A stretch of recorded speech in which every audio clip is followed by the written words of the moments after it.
Bitcoin in general.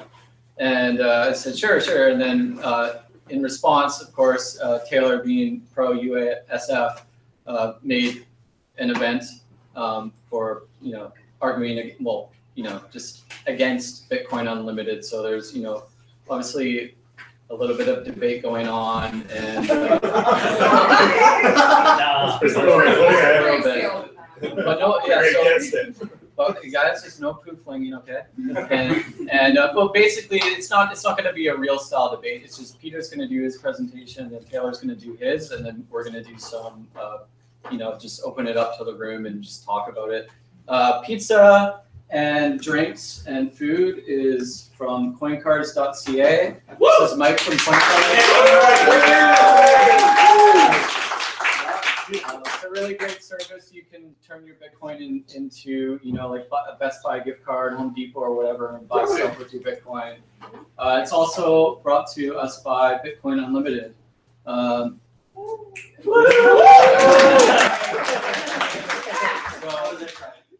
Be grateful, all right? And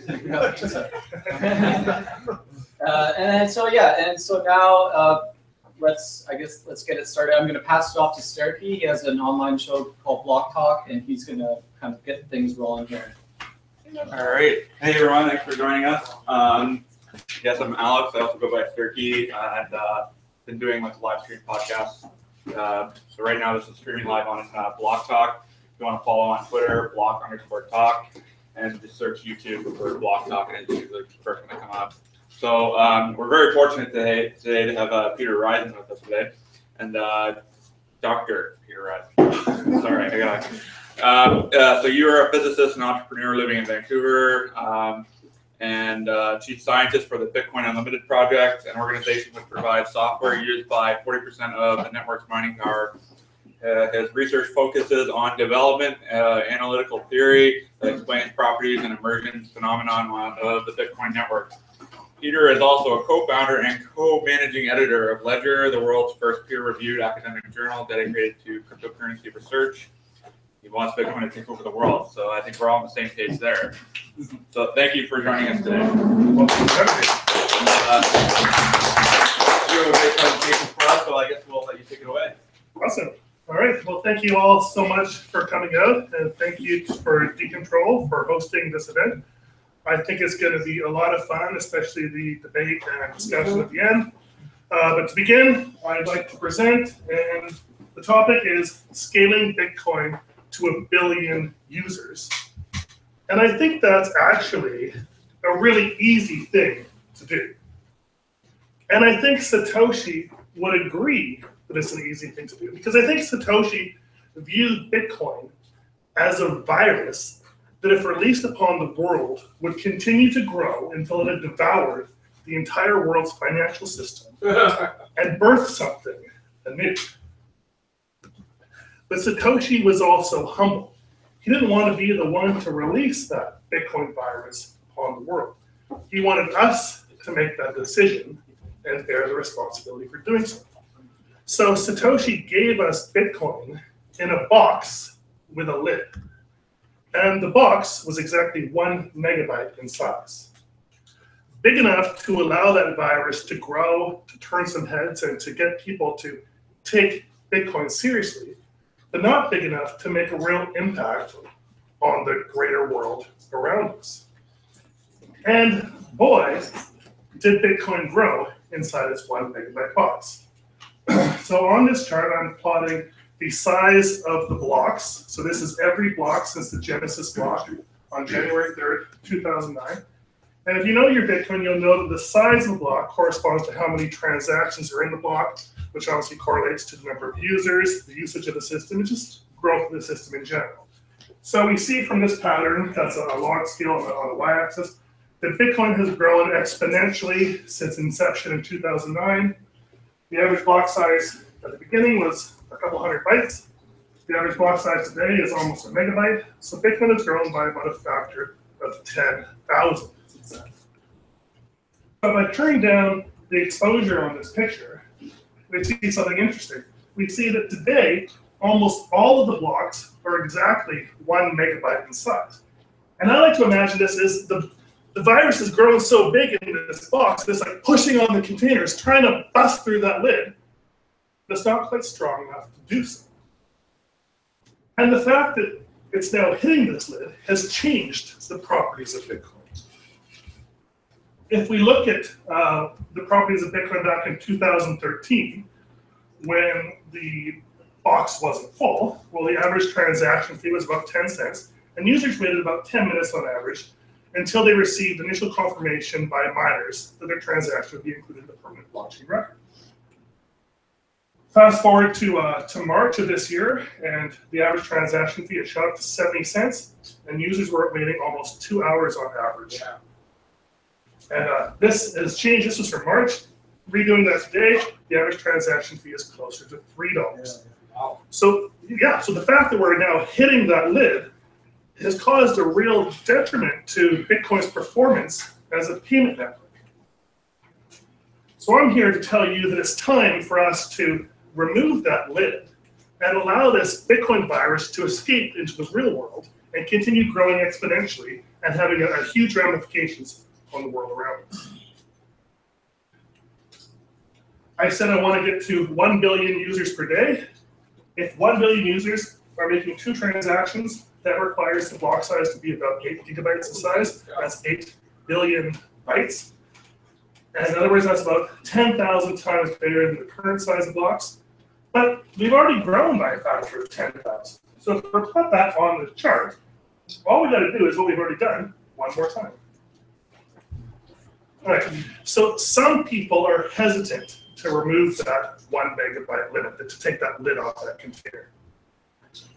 And I think that they're worried that with continued exponential growth of Bitcoin, that it might lose its properties as peer-to-peer electronic cash that we love, the properties that we love, like users can be their own bank and verify their own transactions.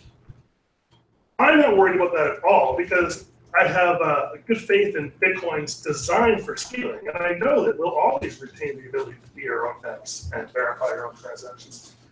And I think most of this concern is because people don't understand the cleverness to Bitcoin's intended scaling mechanism, which is called Simplified Payment Verification, or SPV for short.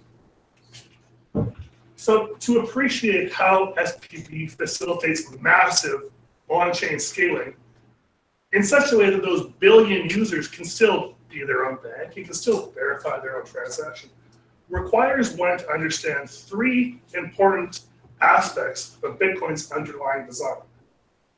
They need to understand how miners build this proof of work chain that they use as a sort of dispute resolution process to determine which transaction came first if an unscrupulous user tries to spend the same coin in 2 different locations at the same time. They then need to understand how Bitcoin users transfer coins to one another, the mechanics of that. And they need to understand the relationship between those coin transfers or transactions and the proof of work chain built by the miners. Okay, so question number 1, how do the miners build that proof of work chain? Well, Satoshi describes this in section 4 of the white paper.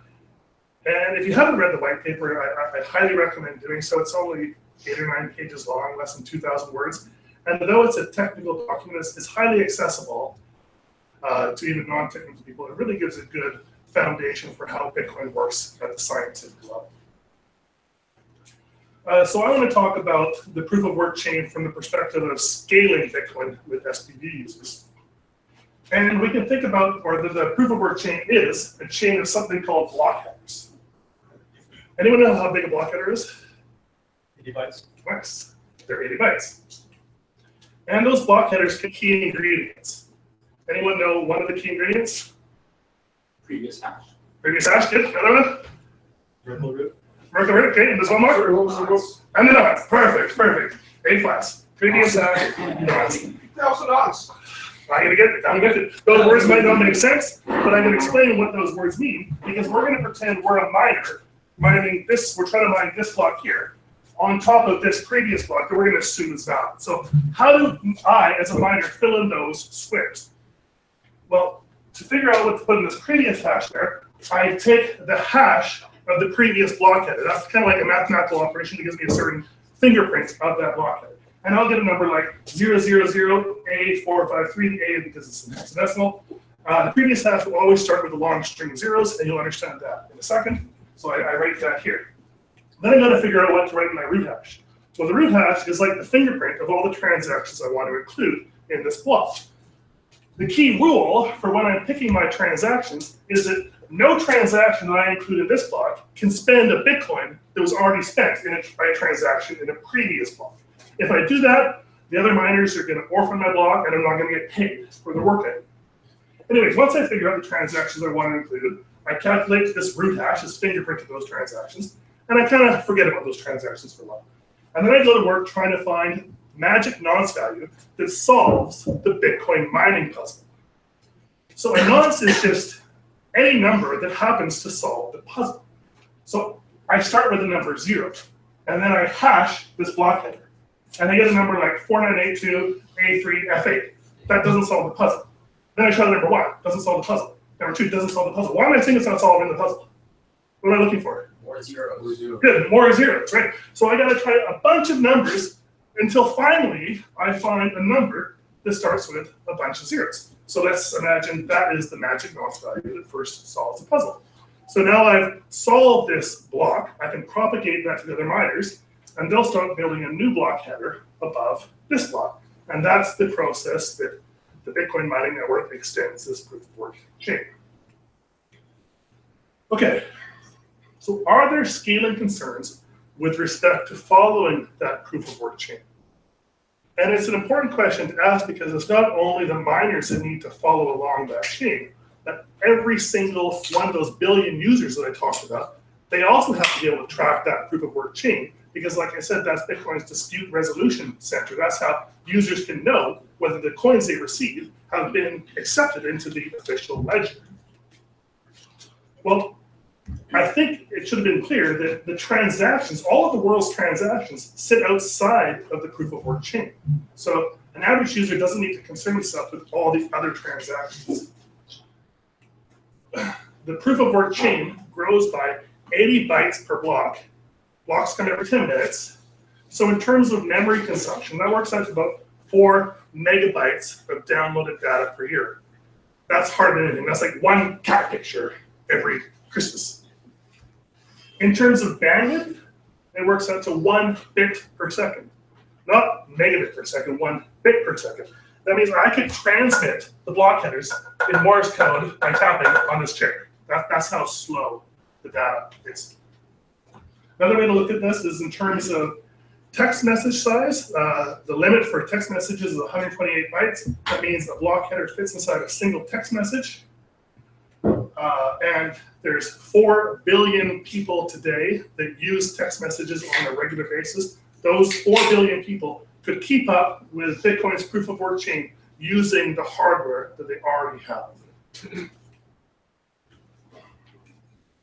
Okay, so on to question number 2.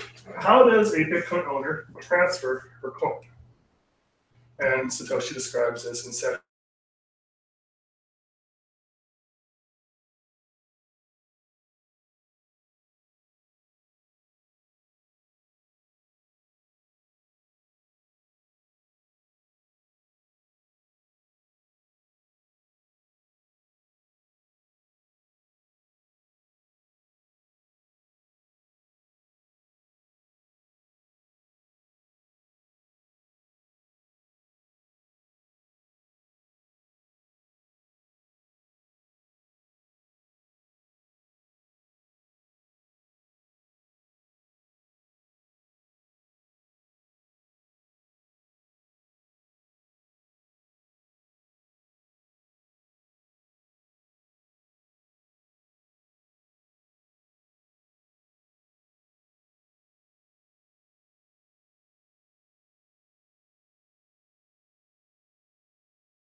can compare, he can hash this to determine this.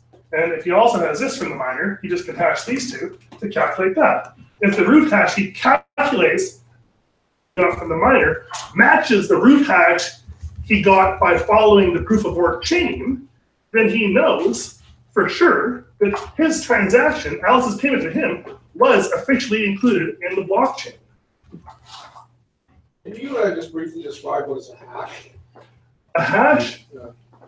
A hash is like a way to take a digital fingerprint of a digital piece of information. So if you have, it's something that's unique for any digital file. And there'll be certain different lengths and size. The hashes we use in Bitcoin are 32 bytes in length. And you can think about it as just as a unique fingerprint for a piece of digital information. So no matter what file you take, when you calculate its hash, you'll get something different, something unique. You'll get something different than if you calculate the hash of a different piece of digital information. So it's like a unique fingerprint. Does that make sense? Sort of, yeah. Okay, so I said that was magic and that is what allows Bitcoin to scale massively, but it doesn't seem that impressive. Like there were 4 transactions in that block, and the miner had to provide Bob with 2 pieces of information in order for Bob to verify this transaction was included in the block. But what's cool is if there were 8 transactions in that block, that would only add 1 more level to our tree there. And if we go back. Can I ask a question about this? Yes. So you said the miners prevent double spending, and that Bob wants to know that the coin he's receiving wasn't spent by somebody else before. If he's only checking his, what he really needs to check is that the transaction wasn't in the blockchain. So how do you kind of SPV check that? That's not what's proven here. What's proven is that yes, I sent my money. She can say, yeah, my transaction got into the blockchain by SPV. Mm-hmm. But if you're receiving money, you can't verify that it wasn't, because you don't know what's in all these TX1, TX2. You don't have time in the 10 minutes to download right, but hundreds of gigabytes of data. Exactly. But the miner's job is to, when they're assembling those set of transactions to confirm it to block, the rule is that they can't spend any coin that's already been spent. Okay, so their whole job is to prevent double spending. So yes, if the miners decided to go rogue or something, they could collapse Bitcoin by spending the same coin multiple times. If everybody was. But that requires, no, it doesn't make a difference. But what it requires is that the majority of the miners to be complicit in these acts of fraud. So even if 40% of the miners want to try to do these double spending attacks, the way that proof of work out, that means it's a bit more of a technical discussion. But you still will know that no double spends will get included in the block. It requires, that's why they say Bitcoin has this 51% attack possibility. Yeah. If more than the majority of the miners are trying to screw everybody over, then Bitcoin is insecure. So yes, a double spend could get included, but only if over 51% of the miners go rogue. But if 51% of the miners go rogue, then Bitcoin is already insecure. Well, you can't really check a transaction that's in the top block. You have to wait for the other 51% of miners to get on top of it. Exactly. As proof, there's no double spend. So as blocks get built above it, then your security becomes better and better and better. Yeah. So there's a bunch of math on the last section of the social token white paper that kind of says like, if 99% of the miners are honest, then one confirmation is highly secure. If 10% of the miners go rogue, then yeah, you probably want to wait 2 transactions. If like 49% of the miners are rogue, then it requires tons and tons of confirmations until you're sure. Yeah. But the point is that as long as less than half of the miners are rogue, then this technique always works at a certain number of confirmations. They said there were mining pools that they were approaching 51%. Sorry guys, let's let Peter keep going and we can discuss this stuff after.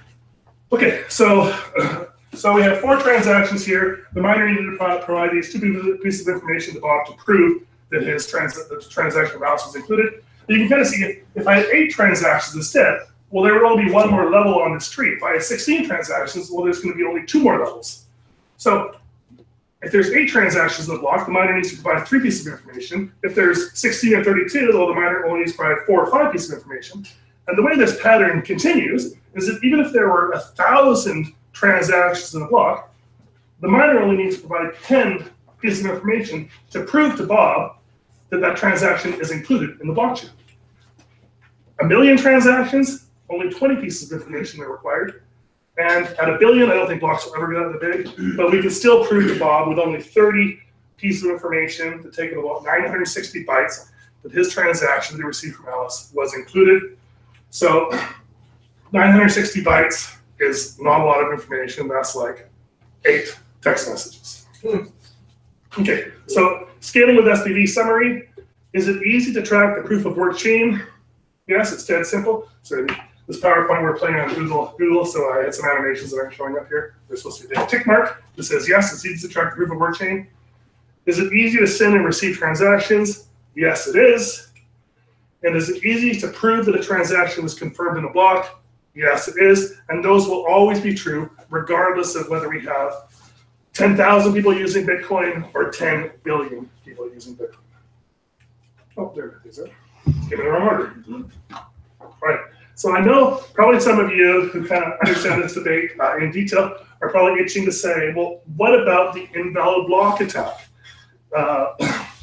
Maybe the miners craft some invalid block to fool my SPV node. So they make some coins up out of thin air. They mine this really high proof of work block, and they send it to me to try to trick me that the transaction was actually from the blockchain when it really wasn't.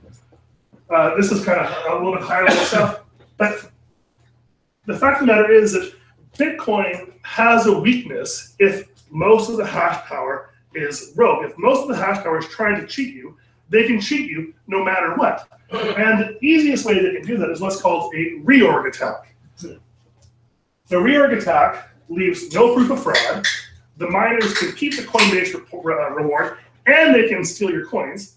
And the reorg attack works on both SPV and full nodes. So some people worry about the invalid block attack because it's one weakness of SPV, but the reorg attack is a stronger attack than the invalid block attack. So if the miners are actually want to trick you and try to spend your money, what they're going to do is this reorg attack, because it works on both SPV and full nodes, and there's no defense against it. It's just a fundamental weakness of Bitcoin. Can you describe the attack? Is it the reorg attack? The reorg attack? Yeah.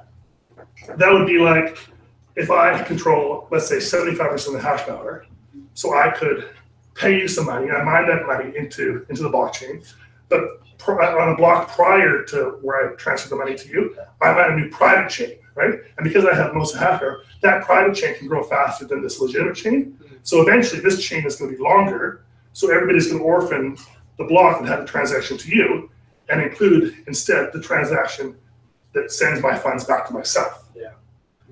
So that's a weakness to Bitcoin. It's possible if most of the hash power is malicious, and there's no defense against it. Bitcoin's security model depends on the majority of the hash power looking out for the benefit of Bitcoin. What does it stand for? Reorganization. Okay. So in conclusion, a wallet only needs to be as strong as Bitcoin's weakest link. Bitcoin's weakest link is the reorg attack that 51% of miners can do. SPV achieves the same security as a full node against that attack. So I think this is a great way to scale Bitcoin. Thank you very much.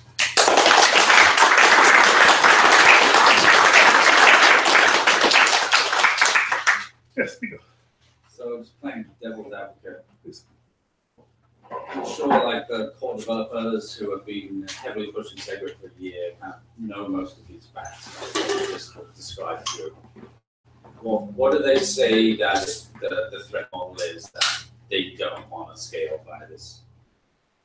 Why did they say that people need to run full nodes and everyone should have a massive hard drive in the basement collecting blocks? Yeah, it's just this.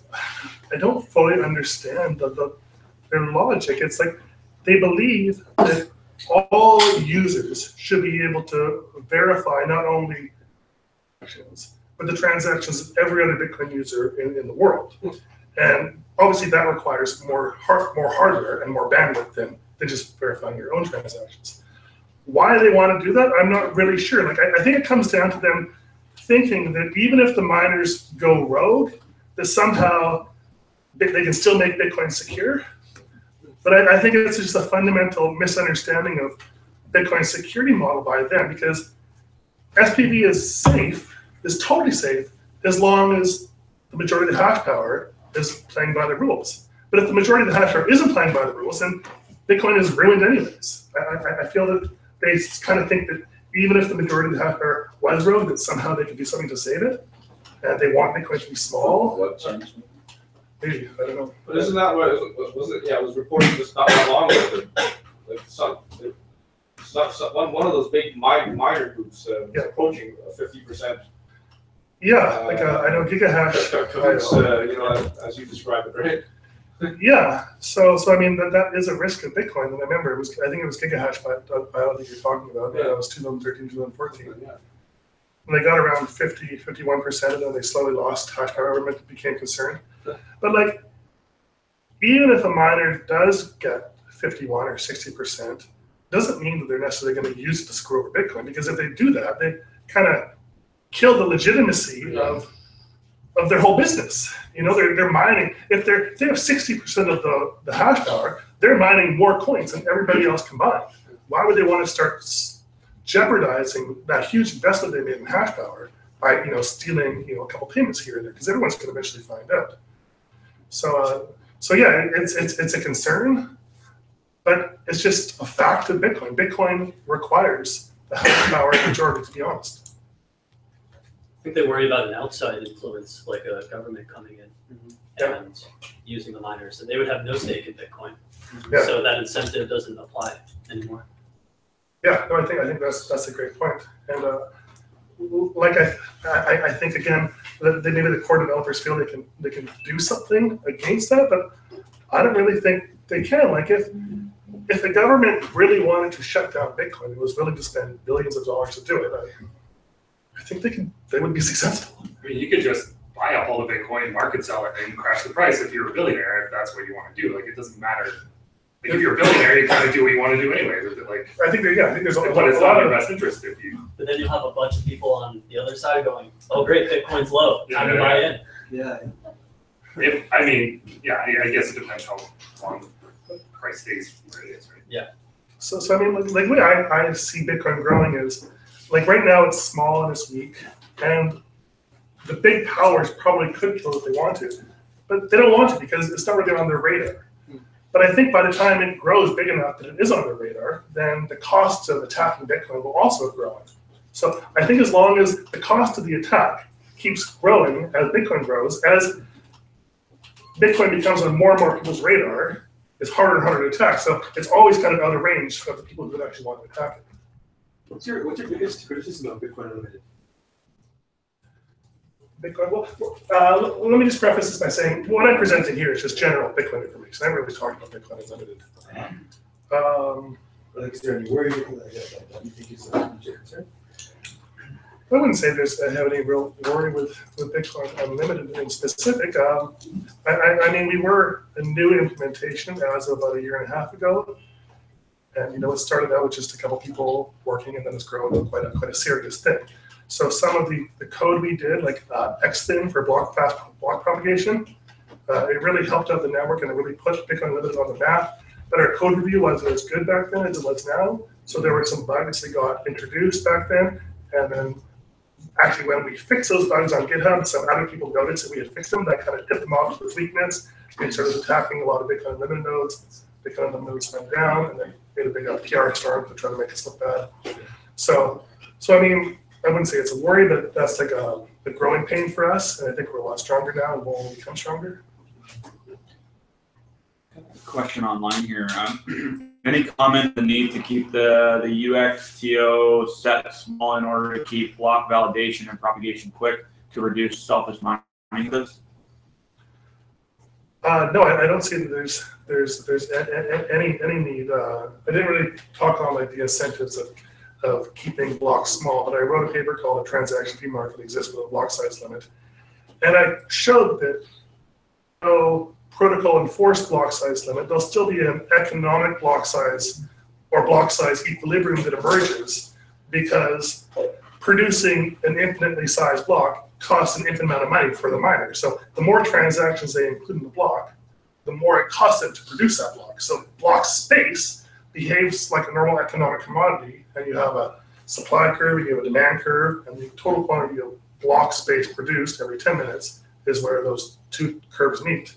So as we have more users, that pushes the demand curve up, blocks get bigger, but as miners get better at propagating their blocks and processing all the transactions, that drops the supply curve, and it means they're more easily able to offer that block space to the market in a safe way. If it's really onerous on the network to produce bigger blocks, then it's going to cost more to get your transaction in a block. So it's kind of this self-regulating system, just like the market for canola oil or the market for Pepsi, right? Is there not a limitation though on the propagation time? Like UTXO doesn't have to be propagated on the block. You only just, as transactions come in real time, you update it. If it's not something that's refreshed, you just tweak the one balance that needs to be changed on a transaction basis. Yeah. There's a couple of different, the UTXO really has nothing to do with block propagation.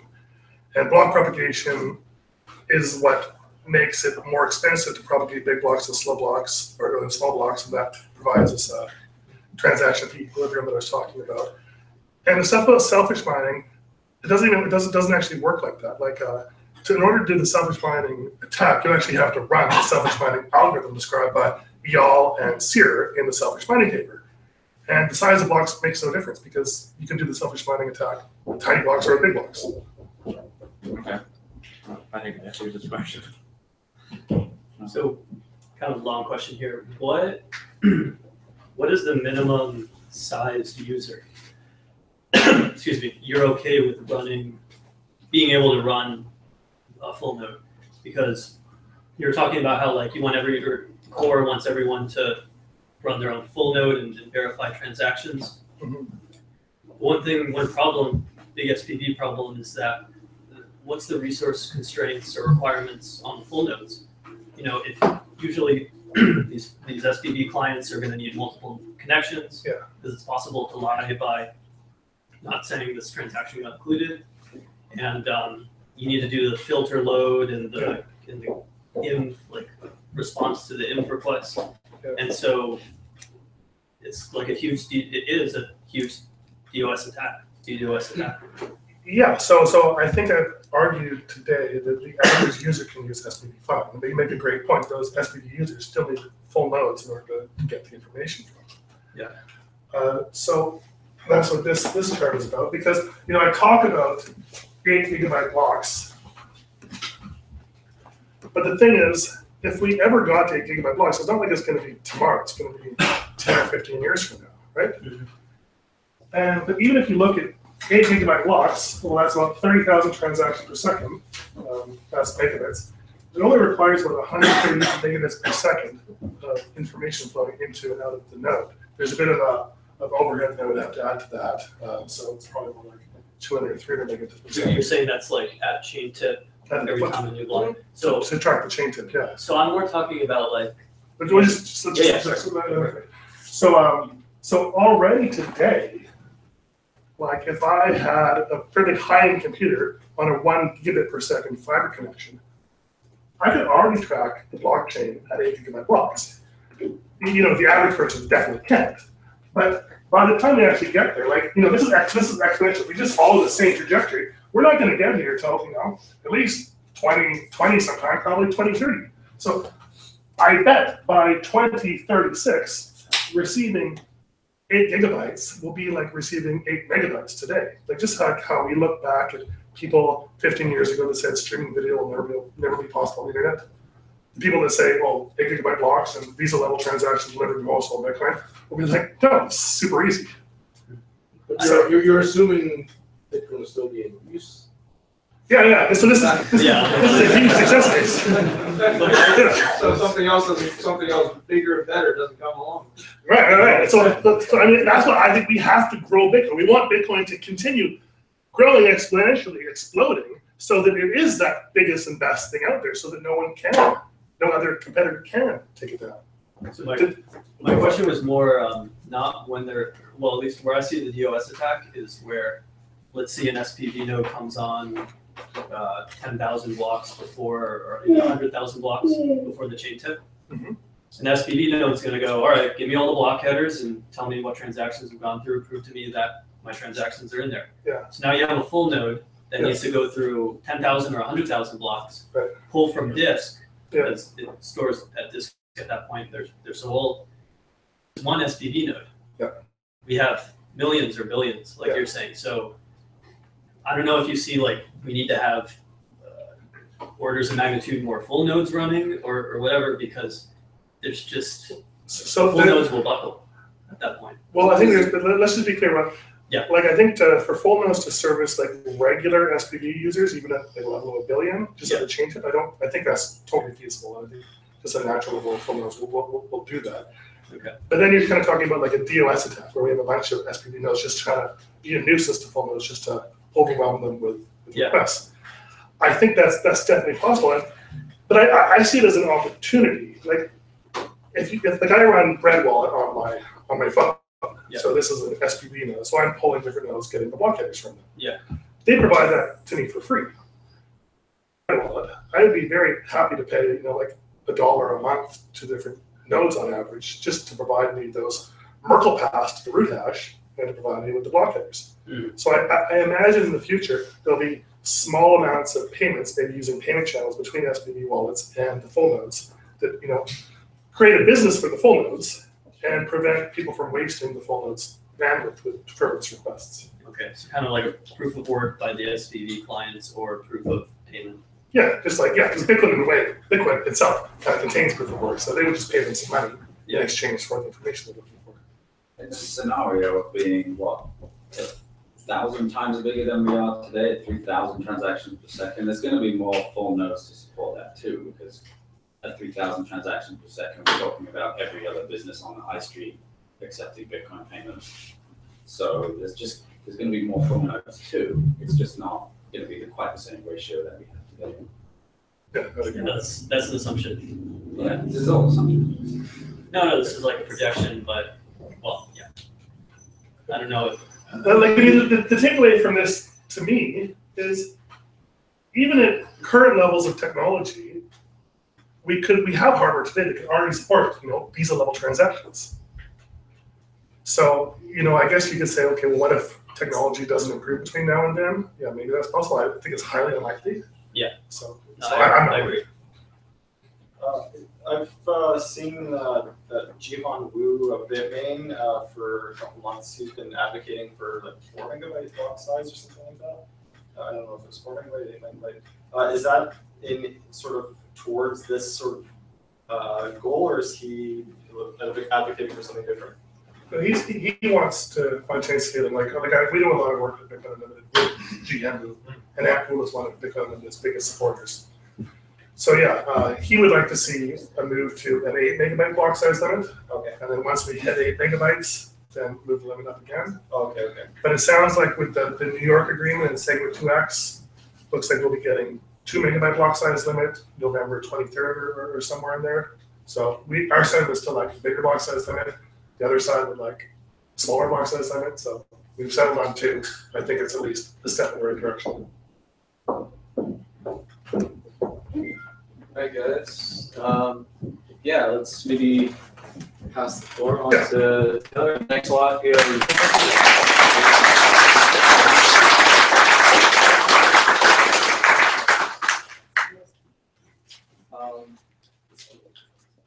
So Taylor is one of our resident, he doesn't live here, but but he codes here a lot, and he's actually coded up this really awesome Bitcoin bounty system for the space.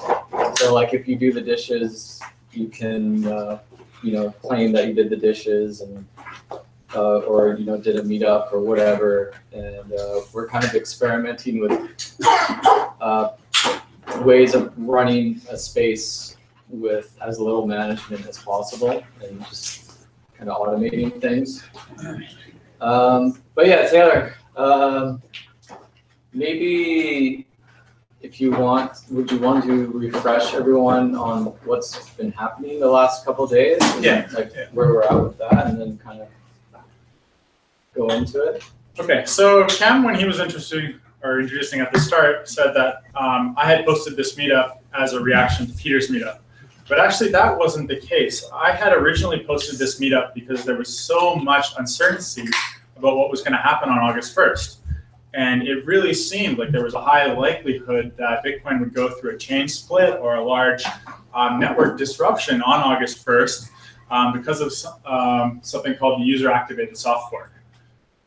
So I really intended this meetup to be an information session on what that was and why it was happening, and just like how we got to this point where it seemed inevitable. I'm sorry. That's okay. But since the time of making this meetup, there has been a change. It seems like there's much less risk about network disruption on the first, because the whole point of the user-activated soft fork, or the intention of the user-activated soft fork, was to ensure that SegWit was activated on the timeline originally introduced by the core devs when they put up the SegWit signaling solution. So the user-activated soft fork was a bunch of Bitcoin users and core devs and people actually using Bitcoin that said, just set the date at August 1st, because August 1st gave them enough time. If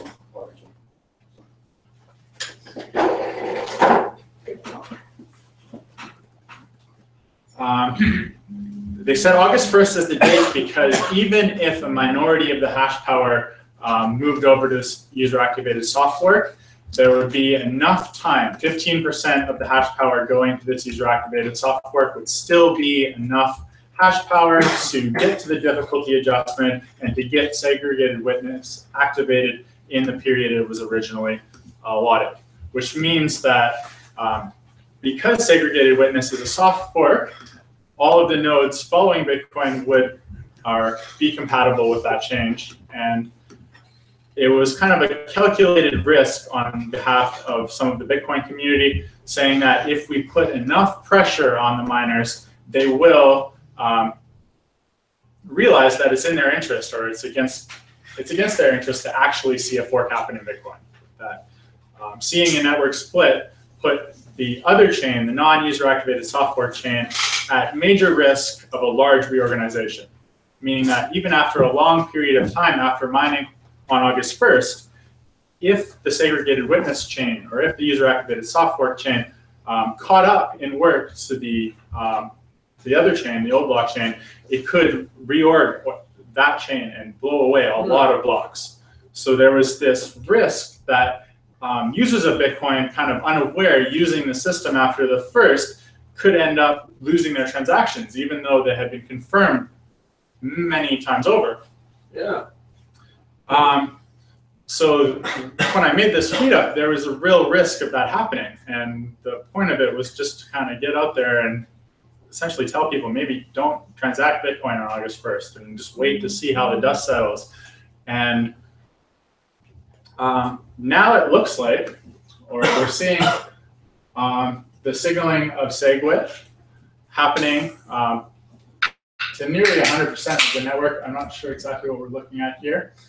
But essentially the miners they made their own decisions, but they went through the New York agreement saying that we'll lock in segregated witness now before August 1st and avoid the soft fork. But we're doing this conditionally on a hard fork in November. But for the user-activated soft fork community, we're getting what we want. And essentially, we're getting SegWit, and that hard fork may or may not happen. But the people who do not support the hard fork in November have no reason to run that code. That's the hard fork. They can continue on the current version of Bitcoin, on this new SegWit version of Bitcoin, and just essentially safely ignore the hard fork. And if the miners do want a hard fork, they can. It is anyone's right at any time to change Bitcoin's code and go off on their own. Okay, but come November, if 98% of the miners are running SegWit 2x, they've forked off to 2 megabyte blocks. you say, please send me some Bitcoin, I'm running a core node, there's a good chance that transaction is going to come along in a 2 megabyte block, which your node's going to ignore. So you're going to say, hey, you didn't ping me, you didn't ping me, you didn't ping me. And the rest of the community is then like, he said, she said, essentially, as to like what a Bitcoin transaction is, because half of the wallets that if they're going to ignore SegWit 2x, I'm going to see a bunch of Bitcoin transactions that did happen, have real signatures on, real money's been, no, they can't send it again, they already sent it to you. They don't have the keys to move again. Yeah. It can be replayed on the other chain, and we'll see what happens in November. Like if 98% of the hash power does follow a hard fork, then the other chain won't be creating blocks fast enough to continue. So, do you think there'll be people watching the 2x chain and rebroadcasting them into the small blocks? Everything they see.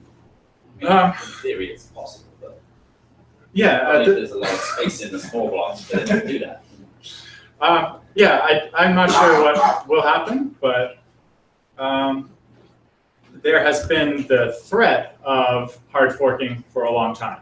It's Bitcoin XT, Bitcoin Classic, Bitcoin Unlimited, this now Bitcoin SegWit 2x, and we'll see what happens. But none of them had 99% mining power. That's true.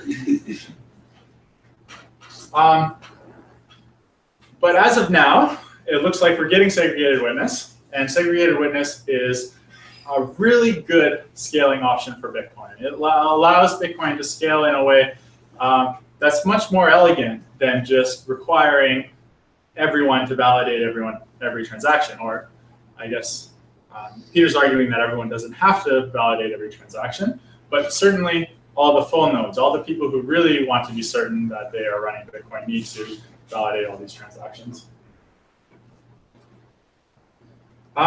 So how did we get to this point, or why was there so much controversy over activating SegWit? Because SegWit was really highly regarded among the technical community, and it went through a huge review process through the Bitcoin Core process, and went through a huge testing phase, and was even activated on some of the lesser blockchains out there, and really showed itself to be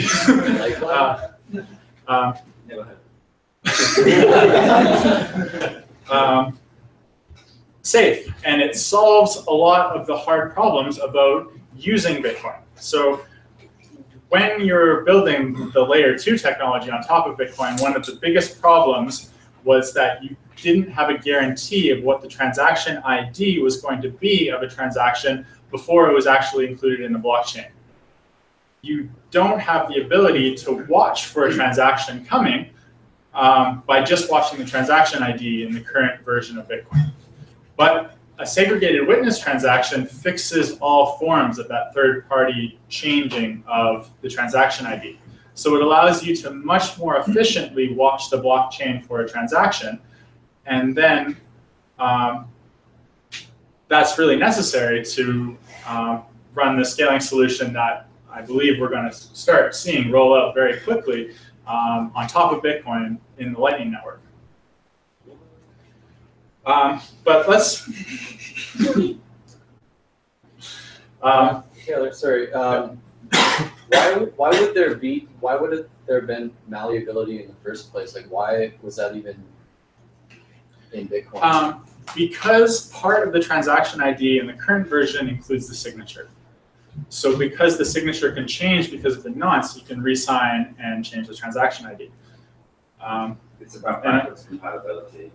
You can sort of sign a signature with a high S or a low S. It's sort of like having a square root 2 is like, whether it's plus or minus.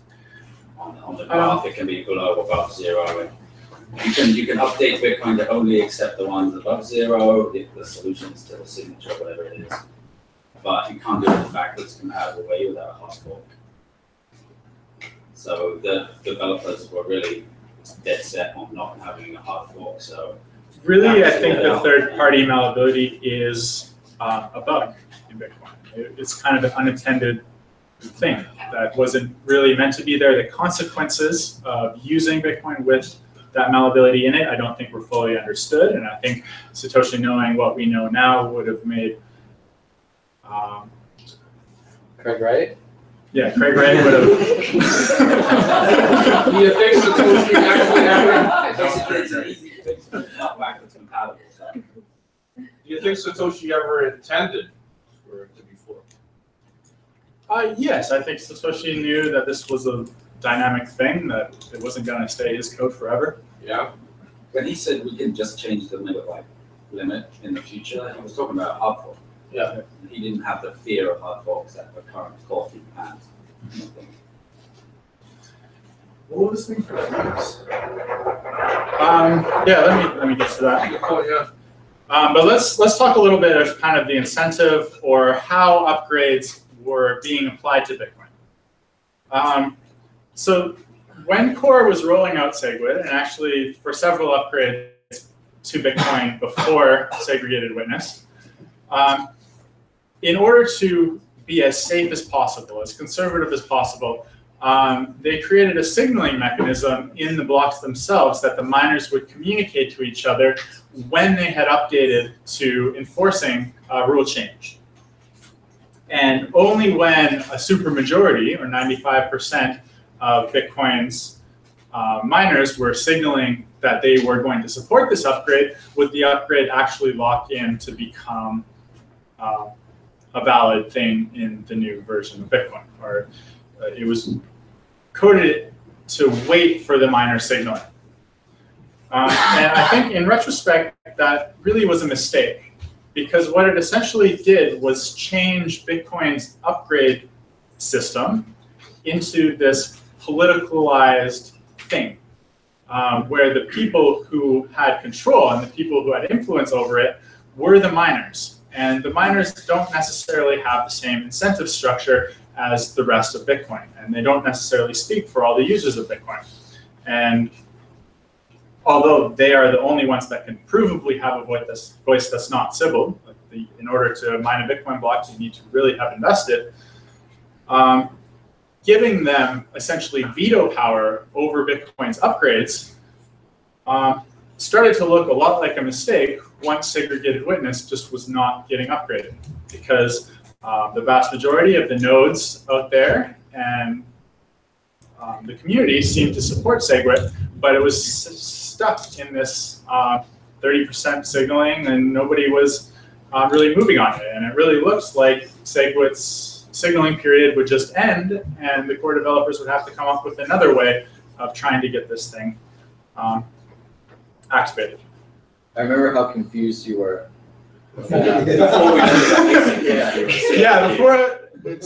that's exactly what I was going to talk about next. So just looking at the signaling at the beginning, I was so confused because it didn't seem to make sense, or it seemed like the miners were acting in a way that was quite contrary to their own interests, because Bitcoin getting a nice upgrade that allows like better multi-sig tech, better off-chain scaling tech, better hardware wallet tech. Like segregated witness kind of enables a lot of things that a lot of developers are working on, and they just kind of got stuck in this limbo.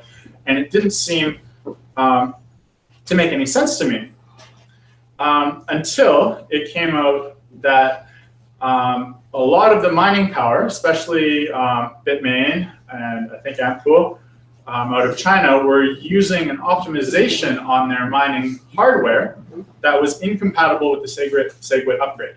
So there was this huge incentive for the miners to wait as long as possible before activating SegWit, because they had a huge competitive advantage against all the other miners, because they were using this optimization, and the miner signaling for SegWit couldn't be using it.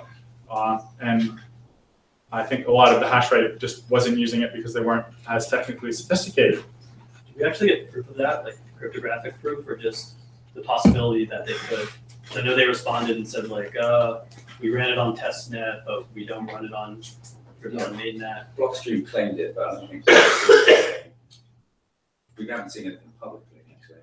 Yeah, so it's just the possibility.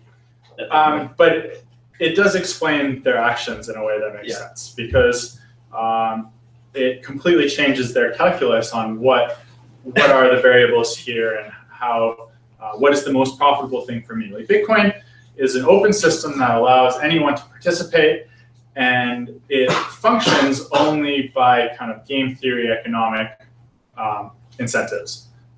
And ASIC boost is kind of a twist on that economic incentive that changes the calculus for a certain set of miners. I think what they were claiming that blockchain was not like some cryptographic thing you can see in the blockchain. They, I think, perhaps decapped the ASIC chip, put it under the microscope, and went, oh yeah, this is the section. Yeah, of the yeah. chip. My understanding was that Gregory Maxwell did reverse engineer through the chips and found it inside, like, in the hardware itself. Wow. And that's how I figured it out. But I don't have the expertise to actually verify. It's a big claim. Very big claim. And he's devious. So that's where we are kind of in the upgrade cycle of Bitcoin. And I think at this point, like, we're getting segregated witness, and segregated witness is an implied blockchain or block size increase. So theoretically, on the testnet, there have been blocks created that are nearing 4 megabytes in size. So over the next year or so, we'll really see as segregated witness transactions start being used on the network. I think we'll quickly see that increase in block size happen, and we will be able to actually look at the evidence of what's happening. How many nodes are we really losing when the block size increases? Like, what effect is it really having on the network? And I think it's a very good step forward to just have some more information, some more data, because people developing Bitcoin are operating this in-flight economic system where billions of dollars are riding on it, and any mistake they make could really crumble the whole thing. It's a very high-risk situation. And the more information we have, the more data we have, the more we can actually do about how we're upgrading this thing, the better. So now to kind of start responding to Peter's ideas about SPV technology. SPV is good, and Bitcoin wallets using SPV are fairly safe. They can have a pretty strong promise about what they're getting, but they're not that good.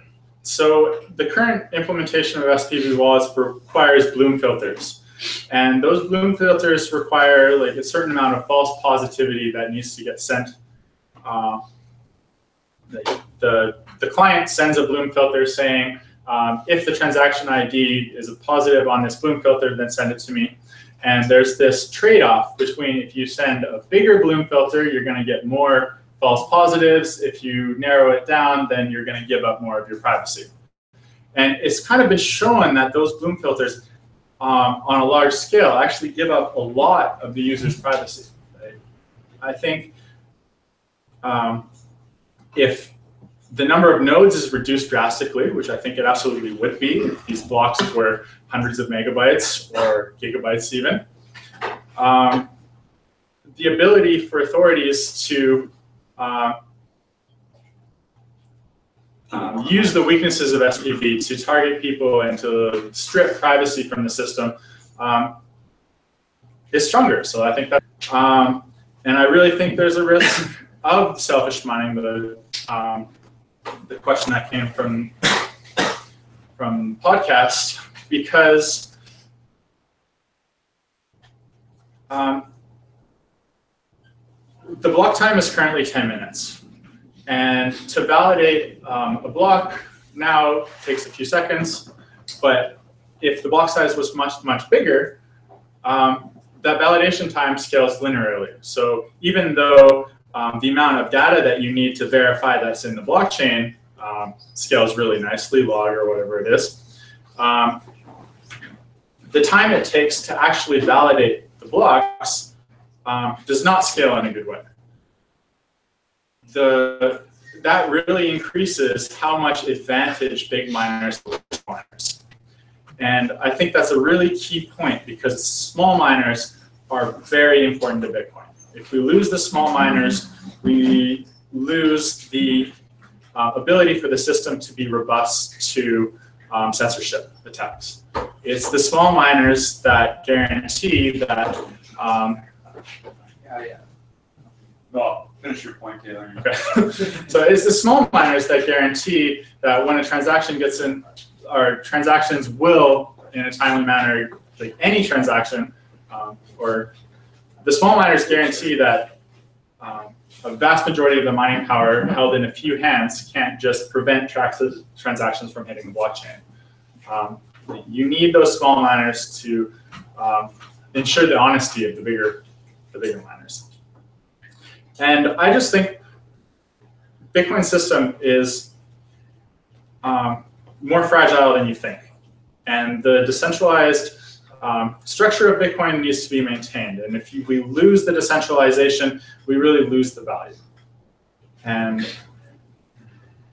I think block size or a blockchain, the blocks will necessarily always be full. Like if a blockchain has value, then there must be a cost to putting something into that. And if that cost isn't socialized to the network, then just the economics don't work and the system can't support itself.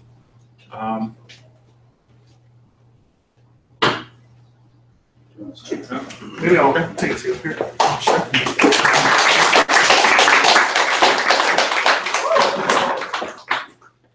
But I wanted to talk about lightning still. Yeah. Should I respond to that? Yeah, sure.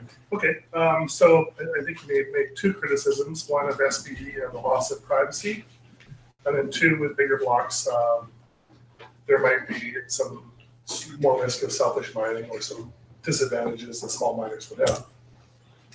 In terms of the loss of privacy with SPV, I think that's a really good point, and that is a weakness of the current implementation of SPV. And you're exactly right. The reason is because right now, if Alice pays Bob, Alice doesn't hand the transaction over to Bob. What Alice does is broadcast it to the network relays it, and then Bob has to be like, hey guys, you have my transaction, you have my transaction, you have my transaction. And that's Bob propagating that bloom filter. So that's what he's doing. He's trying to figure out if any of the nodes have received any transactions for him. And like he said, in order to kind of obscure what he's looking for, he also says, you have my transaction, but you have Joe's and Tim's and Sally's transaction too, so that the miners can't really tell what transactions are his. So yes, this is a weakness, but it's largely a weakness due to the way we're currently using the node and mining network to broadcast the transactions. Like right now, if I pay that vending machine for a beer, what I do is I scan the QR code, and then I make my transaction, and I press send, but I'm not giving my transaction to the beer machine itself. Yeah. If I gave it to the beer machine wouldn't have to send out that bloom filter. So it would already know that they received a transaction. Instead, what I do is I send the transaction to the network relays it to all the nodes in the world, and then finally that beer machine says, oh, hey, there's a transaction for me, I'm going to download it. So it's that process which loses most of the privacy. And one of the things we want to do with Bitcoin Unlimited is continue with Gavin Andreessen and Mike Hearn's payment protocol, so that instead of this QR idea, we move to an idea where instead of broadcasting, if I send a transaction from me to you, instead of sending it to the whole network, I just pass it to you, and then I have to send it to the network. You can do that over Tor or over VPN or whatever you want. But I still need to ask a node. Pardon me? Isn't the whole idea of decentralized system to broadcast it? Well, it's got to be broadcast at some point. But I still need to ask the node for the validation that was in there, and the only way to do that is with the bloom filter at this point. No, you'll know that you received the transaction. So yeah, at some point in time you want to get that. But you don't know it's another block. You want to get that Merkle path. Yeah. So there's ways to do that. So that's so we solved one of the price issues. You reduce you're no longer sending out that bloom filter looking for transactions that have come to you. But yeah, you still need to get those Merkle paths. And there's some ideas where instead of getting all the transactions, you would just get the transaction IDs and then form the rest of the tree that way. But that's still, instead of that's a lot of data. It's billion. No, it's true. It's probably a reduction by about a factor of 10 or 15, which is still not good. But no, like you're right. SPV has weaker privacy than full nodes. There's definitely ways we can improve it. One of them is what I mentioned, but there are there's still some unsolved problems. I think we can do a lot better, but right now we don't know what the way is. So that's my answer to the privacy. And in terms of the selfish mining, people say that, but the size of blocks doesn't make a difference for selfish mining. If someone wants to conduct a selfish mining attack, they can do that at any size of block. Well, there's a ratio between how much time it takes to broadcast the transaction to the other miners and those miners to validate it. So the bigger blocks get, the more time it takes to transfer the data and the more time it takes for them to validate it. And the more time they spend receiving that and validating that is time that they're not actually mining. Right? So if that becomes too much percentage of the 10 minutes, if that gets 20 seconds, 30 seconds, a minute, then that's 10% reduction in the profitability of the smaller miners who rarely get blocks. Yes, So it's a huge centralizing force on the mining industry. right, but it's not the size of the blocks that affect it. It's the amount of time it takes to verify. It's the amount of time it takes to propagate the information required for the network to be aware that a new block has been solved. So right now, we can propagate blocks extremely fast using X-thin and compact blocks, 10 times faster than we were doing the standard block propagation. Relay network practice. And using the relay network. So already we've improved block propagation from where we were a couple of years ago by a factor of 10 or maybe even a factor of 100 if we go even farther back in time. So I would say it's more about the time that it takes, but the time is tiny now. But the thing about the time is, if it actually ever gets to a point where it's taking 60 seconds to propagate and validate the blocks, well, that's 10% of the 600-second block interval, which means orphan rates are going to be 10%. So orphan rates have never been 10%. Orphan rates are always 1% or less. And I just don't see that there's going to be this future. Who's block scale orphan? The little miners or the big miners? They're both going to have orphans. No, it's the big ones that maintain the chain, right? The more hash power is built. Well, it is more likely to mine on top of their own block. Exactly. It is. And they have a head start. It is, yeah. So what gives the advantage to the larger miners is higher orphan rates. So if we can drive up orphan rates to like 10, 20%, then yes, a big miner has a small advantage over a little miner. But they're both going to have their orphan rates go up. So it's an incentive for both of them to drop those orphan rates because they both benefit. Yeah, the small miners benefit a bit more than the big miners, but they both benefit. And even still, the benefit to those larger miners from that change in orphan rates is small compared to the other things that drive miner profitability. So we're talking like a few percent change in miner revenue at reasonable orphan rates. Whereas if you look at some miners in China with essentially free electricity compared to miners in Europe or US with much more expensive electricity, the profitability of the ones in China is already like vastly more than the ones in the US. So if you're worried about, the big miners have a 1% advantage due to orphan rates being 2% as opposed to 1%. But when you're worried about that, you should be really worried about the fact that some miners are 3 times more profitable because they have cheap electricity. So to me, I certainly am worried about centralization forces and the advantages of economies of scale in the mining industry now. And I think increasing the block size makes it worse. And increasing the block size to an exponential level, the point that there is centralized mining in Bitcoin and that there's only a few players. And I think as soon as there's only a few players actually validating the transactions, then Bitcoin isn't a robust system. It can just be shut down by the governments near those miners. We shouldn't take for granted that Bitcoin is a very hard system to disrupt at this point. And making code changes to Bitcoin that just assume everything in the future is going to be fine is just, I think it's too risky. And it's your job to try and convince people who have Bitcoin nodes and Bitcoin miners to upgrade their software that will make them unable to run Bitcoin anymore. So good luck getting the Bitcoin network to actually make those upgrades, because they're essentially giving the control to the big miners. I cannot see Bitcoin scaling in that way. Right. I want to throw in here, and I think Sturkey agrees with me. Taylor should get to describe Lightning networks. Yes, please. I think that because right now it's an arguing for or against one point, and I know that Lightning networks are a very popular solution here. So perhaps providing or this could be the other side. Just survey the room as to who knows what the Lightning network is, or would like an explanation. If you'd like to explain, raise your hand. Yeah. Yeah, go for it. Okay, so essentially Bitcoin's model now is that you create a Bitcoin transaction and you send it out to the network, and everyone who cares about Bitcoin has to validate your transaction, and it has to go into a block, and everyone kind of has to see it, and then it becomes a Bitcoin transaction. The idea of Lightning Network, or the idea of layer 2 scaling, is that we can get all of the trust of a Bitcoin transaction, but we can do it in a way that doesn't require every single Bitcoin transaction that happens to be verified by everybody. There can be Bitcoin transactions that just get validated between the people who are participating in the transaction, and as long as everyone cooperates, there's no risk to themselves, and the transaction can just happen internally.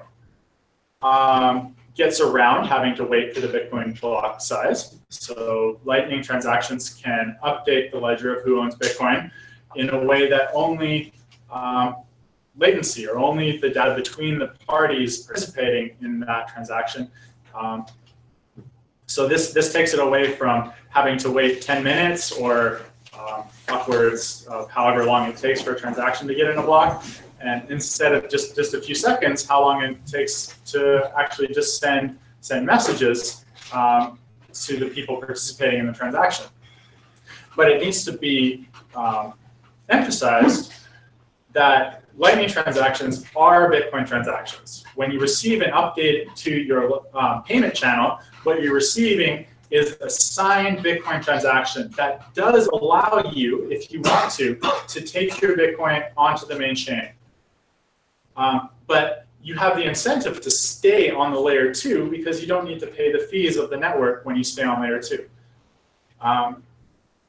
So Lightning is a way that these low-value transactions, these transactions when you're sending a penny to get some bandwidth, or you're sending $3 to our beer machine to get a beer.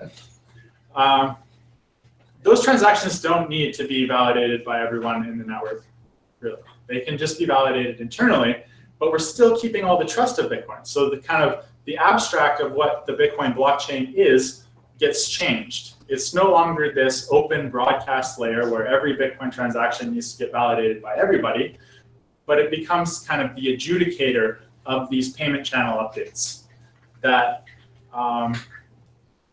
And it's a judge that's deterministic. So it's a judge that everybody knows exactly how the judges rule if you have to go to court. So there's very little incentive for anybody to try and cheat the system because they know that this deterministic blockchain system will rule against them if the other guy has the transaction to prove what really happened. So I think as we see SegWit roll out, as we see Lightning roll out, I really see the vast majority of Bitcoin transactions, all of the payments happening, moving to this layer. And I think we really might not need to be talking about a block size increase because all the transactions will be happening off-chain. And I think that's a much more elegant way to scale Bitcoin. And it's very exciting technology. And it also is allowing cross-chain swaps and kind of all of these other innovations that are very exciting. There's a nice real-world analogy for the Lightning Network. If I set up a Lightning Network with Taylor, it's the equivalent of both of us going down to Royal Bank of Canada, setting up a joint account that needs 2 signatures. And then after that's done, and we both put $500 in it, so we have an equal stake in this joint bank account, we then write paper checks to each other that need both signatures. So I'll write him a check for 1 cent, put my signature on it and hand it to him, and he can take that to the bank anytime he wants and cash out. And that money's going to be there because he knows that I can't take money out without his signature on a check. So he can either tear up the check and I can send him some more money, or he can start sending them back. And it just happens without any cashing of the check. And that's very similar to how Lightning and Bitcoin works. So these are all valid transactions. You can cash them at the bank, but you just don't have incentive to until something goes wrong, or you break up a friendship, or one of you dies. I've heard the analogy too of like a poker pot of like everyone puts in $50 and then the chips go up and down. Yeah. Like, you know, this many chips goes to this guy on this hand, and this many chips goes to this girl on this hand, and like it keeps changing. And then, but then at the end, everyone's like, okay, you know, here's the chips that we all have. We're done the game, and we walk away, and you don't have to settle until, you know, that point. Yeah, there's also the analogy of the bazaar too, right? How like you have your currency flowing as it usually does. Then all of you that are interested in having some exchanges in a bazaar, you kind of enter a tent or a room. You guys all like sell stuff, buy things, and you all keep your comparable accounts. And then when you get back, one guy wants to cash out, or everyone wants to cash out, they all go back to the real world, and then they, like the same as the poker thing, or some checks, you go back and you say, okay, in the room, this is what happened to me. Is there any protection against griefing in the Lightning Network? People like, you know, leaving the transaction real fast or cash out immediately? Well, they mean, if they want to cash out, they have to pay the blockchain cost. And if you go through the cost of setting up it, and then you're really gaining nothing from that type of attack. But is the transaction fee for the actual Bitcoin transaction after it's done, is it split up between everybody, or? Yeah, there's a fee negotiation process. Okay. That needs to get settled before the channels can get open. Is there a record of all the off-chain transactions? Or No, only, swaps? well, just between the people who keep the record. You are just balancing. When you connect to the Lightning Network, you're connecting with a specific other node and maintaining a balance in a payment channel with them. Strong privacy addition by using Lightning versus Bitcoin transactions, because you're only seeing like the occasional settlement. You're not seeing everything. And like you are on the Bitcoin. implementation of Lightning that exists now is routing all activity through Tor. So it's a very so that's onion routing. So it's a very anonymous way to the way Lightning works is by updating a series of payment channels. So if I wanted to pay Paul, I would have to go through, let's say, a payment channel here, and then there's like 6 payment channels in between. Someone in this middle of that chain only sees where the transaction is coming from, a payment channel he's updated, and a transaction where it's going. He doesn't see the end participants. So there's very little privacy leaked in Lightning Network transactions, which is a big plus, because one of the major weaknesses of Bitcoin right now is How is the actual lack of privacy. is setting up the payment channel, is that going to be like a US problem at all? Like, no, it's going to be a wallet. So there's already Eclair is a version of Lightning that's now on Android, and it's so setting up a channel is just going to be from an app. It's just going to be a phone app. but do you have to set how much you want to put in the channel? I Like, think they'll standardize the amount. So like help with the anonymity, they'll use like standard opening channel size. so it would just be like, it would be pretty fluid then, right? Like, you don't have to worry about having to like click on a bunch of things and. Higher credit limit, you'd probably open more channels at a standard size than you would open one giant channel, because it gives you more anonymity, and if a channel gets locked and you need to create a refund, Right. you still have the other 9 in the wallet to spend from. So that kind of is less of a chance of you having funds locked up. So medical strategy. Lightning is on Litecoin, and it was activated in essentially the same way that Bitcoin ended up activating it, with the user-activated soft fork really pressuring miners to actually turn it on. How many Litecoin wallets actually got UX for Lightning? No. as far as I know. What's the incentive of scaling off-chain when you could just use an altcoin that has a higher throughput anyways? And why not keep the scaling in larger blocks on the Bitcoin chain? Well, that comes down to why Bitcoin has value, and Bitcoin probably has value because of its scarcity. So as soon as you want to send a transaction, you like introduce all this other coin, all this, yeah, you're losing scarcity. Merchants accept Litecoin. So network effects is, Yeah, I think network effects, like you, but the network effect of Bitcoin is dropping consistently since. Yeah, but currency is only as good as the amount of people that are willing to accept it. I mean, BTC dominance is like, you can see the graph. as you're measuring it against these really inflated ICO or new crypto blockchain prices, like how much value is actually in the altcoin community.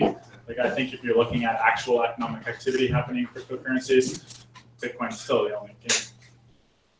Okay, I disagree, but that's fair. Well, this is now. If Ethereum goes up 100-fold in price, is it a detriment to Bitcoin? It's a big question people have been asking, but we don't see it because we haven't seen merchants drop Bitcoin acceptance in favor of Ethereum Yeah, that's acceptance. You know, you can't go on Dell.com and use Ethereum to buy a computer now. This is moving into kind of more meta questions about scaling, but I feel like when this, does anyone else have any specific questions about Lightning? Because otherwise, I feel like you probably got some answers to throw into this. Just the last one, thanks. I was gonna ask about SegWit, how it'll affect price, or the transaction price. So because SegWit makes transactions appear smaller to the network, like a SegWit transaction, the number of bytes that it's actually taking up in the block size cap is lower. So wallets that are broadcasting SegWit transactions will seem cheaper. Will they be cheaper? Or seem cheaper? Yeah, they'll be cheaper compared to this same. Is there a price that is kind of bouncing around? No. Okay, cool. And it's hard to know what will happen with fees because the fees are really dependent on current network usage, so we can't know how that's going to change going forward. Cool, thanks. Yeah, anything to add, Stuart? I kind of said what I got one about mine. Basically, from what I've heard is the way that Bitcoin can be centralized is with the miners. So the cost of mining becoming more costly, and the mining becoming ran by a central few. Is there a way or an initiative that moves Bitcoin mining to more like a centralized system? So Bitcoin users would thereby pay for the mining and the traffic. Is there anything that is place to decentralize the mining? Well, mining process is a decentralized process at this point. Like it's open to any contributor. Like you can set up a Bitcoin mining software anywhere, and you can participate in the network. There are certainly economies of scale and advantages to big mining pools that have caused a significant amount of centralization in the current Bitcoin mining industry. I don't know how to answer your question. I don't think there is a way to really encourage decentralization in mining. I think increasing the block size is the opposite of that, or it is a factor that encourages centralization of mining. But beyond reducing the block size, which isn't really advocated for, I don't know. I got one question about BIP91. Is there any threats today or tomorrow that with BIP91 activating that we need to be wary of? Certainly, Shapeshift is taking Bitcoin off of their platform tonight as BIP91 is activating. I'm just kind of curious if you know why. Yeah. Yeah, I thought they meant office first. BitChurch just closed today for 91 as well. Yeah. They shut down deposits and withdrawals. Yeah, I think Core was warning. That's it is not very well tested code, or it hasn't been updated. Core is also saying, I think, quadruple your confirmation times. What's 91? SegWit. Yeah, so what has activated in 91 right now is that they are doing what 148 is said it was going to do. So they are no longer accepting SegWit invalid or non-SegWit blocks, meaning that there could be non-SegWit blocks still being created, and those are going to be orphaned by some number of the network. But because miners don't always validate their blocks, and because there's lots of uncertainty here, I guess they're being very risk averse. They don't always signal what they're running to. Yeah. But yeah, I don't know. Assuming SegWit locks in, then I think the risk is behind us. Quick question too on Lightning. So there's subjective benefits to Lightning being implemented where more users can use the chain, but would miners kind of be, I guess, against it on a protocol level because it means less settlement happening in the blocks, therefore less fees going directly to them. Like if that's their primary objective is to collect fees, then wouldn't miners not want SegWit? Yeah, and I think we saw a lot of resistance from the miners on SegWit. Perhaps for that reason, I think the ASIC boost reason is even a stronger initiative because I think SegWit and Lightning allows use cases of Bitcoin that were not possible with on-chain transactions. So the amount of value that the blockchain itself has, I think, is greater. So I think those concerns are maybe out of proportion. Yeah, let's face it, most Bitcoin miners are turning around and selling them for cash. So anything that makes Bitcoin more valuable is going to outweigh like a 0.5% edge you can get from something. And I don't expect the blocks to empty out. Like there's always going to be transactions in the mempool that are going to fill the blocks that are available. So I'm not sure if there's any points, Peter, that you wanted to argue. Sure. Did you want to? I don't want to interrupt your talk. Sure. If that was it, is the only question you want to trigger. So I guess what I would say about Lightning Network first is, one of the things I thought was so exciting about Bitcoin was this idea of permissionless innovation. We can try all these different crazy ideas. And hopefully some of them aren't actually as crazy as they sound, and they work, and they grow, and the ideas that don't work, they fail. So I support things like Lightning Network and payment channels and SegWit.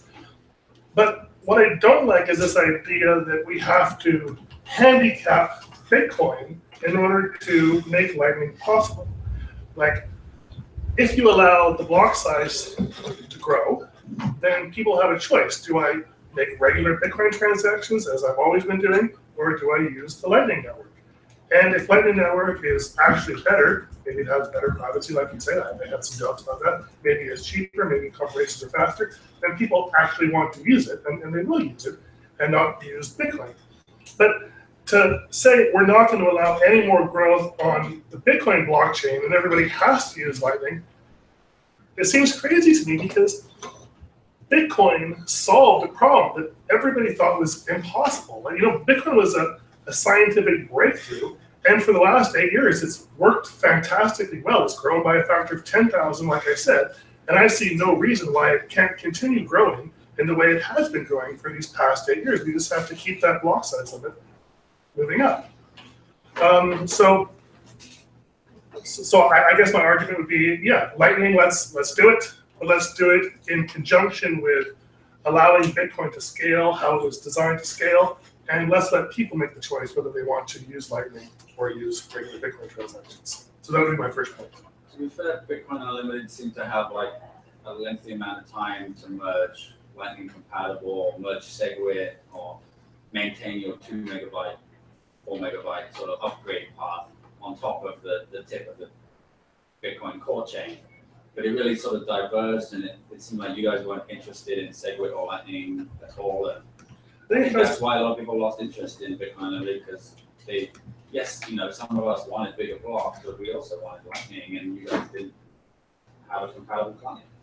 I think it comes down to priority, right? Like, we only have so much time, so we worked on what we think is the most pressing issue, and to us, that was increasing the block size limit. That would drop fees, allow Bitcoin to continue to grow.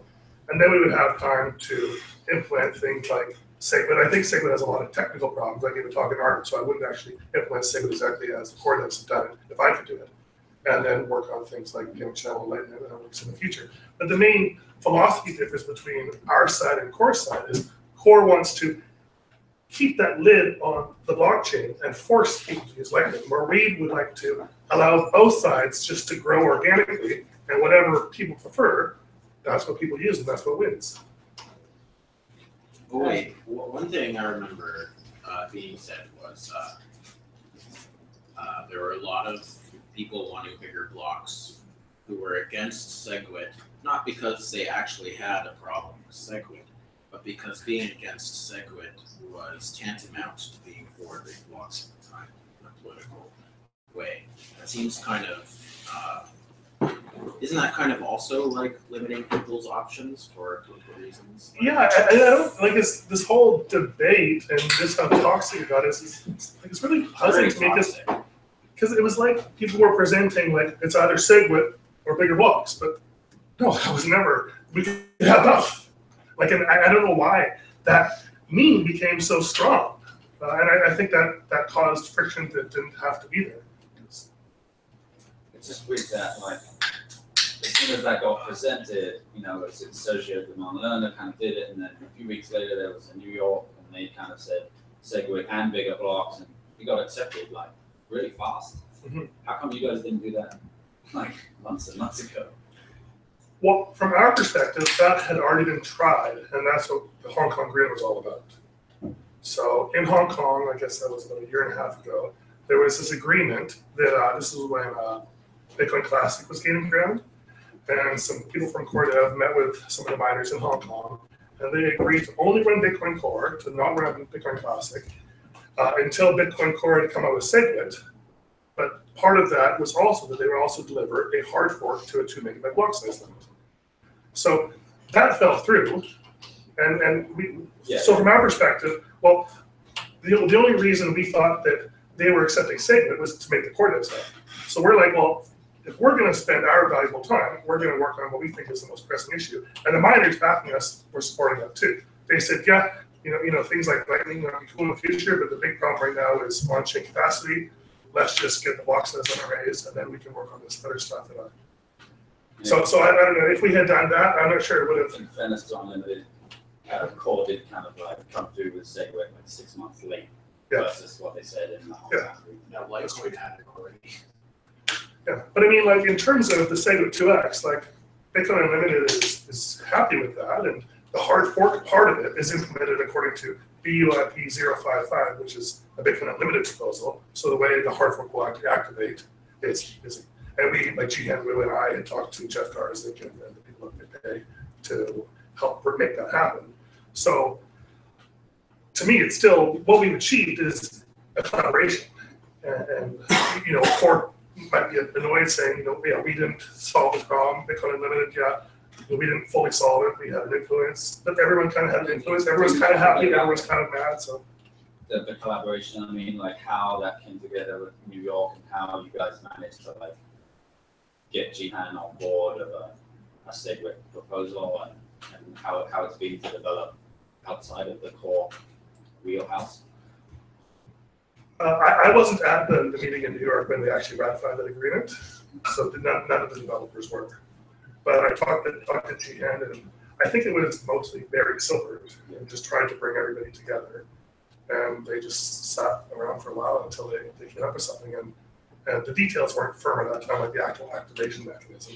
But they basically agreed, okay, this is with signaling on bit 4, I think it was, or bit 1, whatever it was. That's going to lock in SegWit, and that's going to lock in this 2 megabyte hard fork. This is a package deal.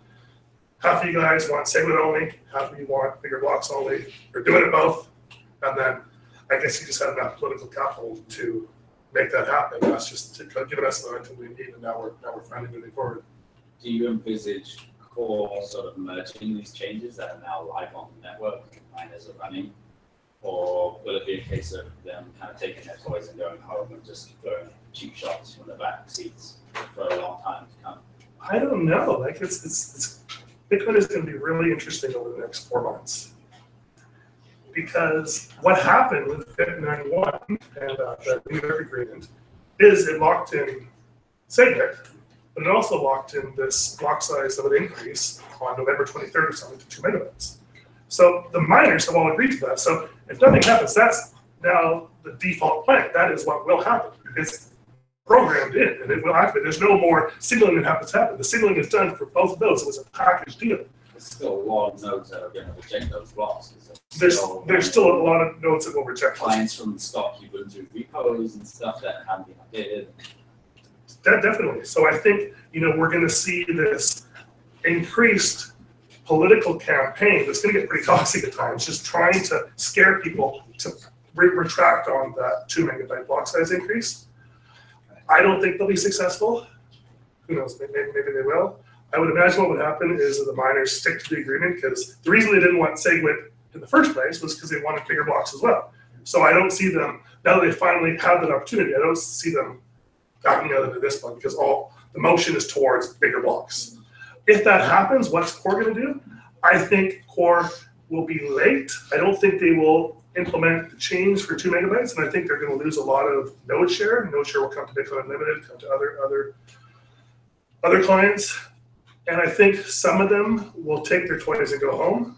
But I think that's really just a small subset of the developers at Core. I think most of the developers working for Core are working for Core, not because they're politically aligned or ideologically aligned with people like Greg Maxwell, but because Bitcoin Core is the biggest implementation. So I think there's a huge solid majority of developers for Core that they don't want this to drown. They just want Bitcoin to be successful. So I think as soon as a couple of people take their toys and go home, Core will quickly become compatible with the network, and it will continue on as one of the computing implementations for Bitcoin. What about if Core comes out and they have a version of basically BIP 91, except it's removed the 2 megabyte hardcore plugin? I think that's exactly what you're That's already released, isn't it? That's just SegWit without 2 megabyte hardcore. Isn't that what Core already is? Oh, yeah, true. Yeah. They don't have to change a thing for that to be pushed. Yeah. They just have to persuade no one to download the new update. That should help be a good addition to this presentation. There we go. Zoom in. Yeah, I can make it just a little bit bigger. Full screen, like F11, I think it is. Just go full screen on the browser. F11. Yeah, that is basically the route of BIP 148, because the users would fork off and the miners would do their own thing with 2 megabytes. Right. But all the SPV wallets will follow the hash power. And if that hash power goes with bigger blocks, that takes most of the users with it. But like I think, people worry about nodes forking off the network. But remember, the last estimate by a study out of Oxford was Bitcoin had around 4 million users, but there's only like 6,000 accessible nodes. For every full node that could fork, there's like 1,000 users. Yeah, so even that 6,000 nodes, it's questionable. It's questionable. Yeah. So people worry about what the nodes are going to do, but to me, it's not that big of an issue. It's what the economy, what the market's going to do, and what the users are going to want to do. And really, I think there's a huge incentive to stay with the hash power majority, because that's what secures Bitcoin. That's what validates these transactions. So, in terms of the exchanges and BitPay and Co. and some of those big players, you think that's all pretty happy with SegWit 2x? Definitely, because I think what was nice about the New York Agreement is because it brought the people that matter most together, and that's like the businesses on behalf of the users and the miners. So, like, there's this idea that everything has to be negotiated through the developers, because somehow we need like these wise developers to guide us, but it's not like that. Like, the design of Bitcoin is done. If the companies agree to bigger blocks, if the miners provide them, then the problem's solved. Like, it's going to happen. So I think the only way we don't get bigger blocks is if somehow they pull this rabbit out of their hat and they have this crazy political campaign to scare everybody. Maybe it happens. They give it maybe 10% chance of happening. But they'll try, but I don't think they'll be successful. Yeah, I think there's a lot to be said about acting scientifically, and like, we're going to see a block size increase to 4 megabytes now. And an increase to 2 megabytes is actually an 8 megabyte increase with SegWit. And I just think we shouldn't be so hasty to go for a hard fork. We should look at what happens to the node count as this block size increase happens, and we shouldn't rush. Bitcoin, if it's successful, is going to act on a time scale of hundreds of years. And whether or not it took 8 years or 12 years to get to a point where it's scaling will make no difference in the long run of Bitcoin. And yeah, I don't know what's going to happen, but I think the risk-adverse core has a lot of good points, and we'll see. I'm curious about what you guys all think. Like, so this, what we're talking about now is SegWit, bigger blocks, and the SegWit 2x, which was SegWit and bigger blocks. Like, put your hand up if you only really wanted SegWit to happen. Put your hand up if you only really wanted bigger blocks to happen. And put your hand up if you wanted both to happen.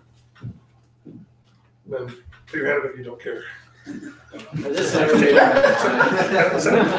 made up my mind. I just like, it's so hard. These talks are it's so technical for a person like me who's not that technical. Like, it's I kind of lean towards core because to be fair, it's just superstitious. Being superstitious, and you know, trusting the developers, you know, have the best interest in mind. But I'm always open to. I think there are very few economic incentives for the big businesses running on Bitcoin and the big miners running Bitcoin to keep Bitcoin decentralized. I think like those actors won't necessarily act in a way that.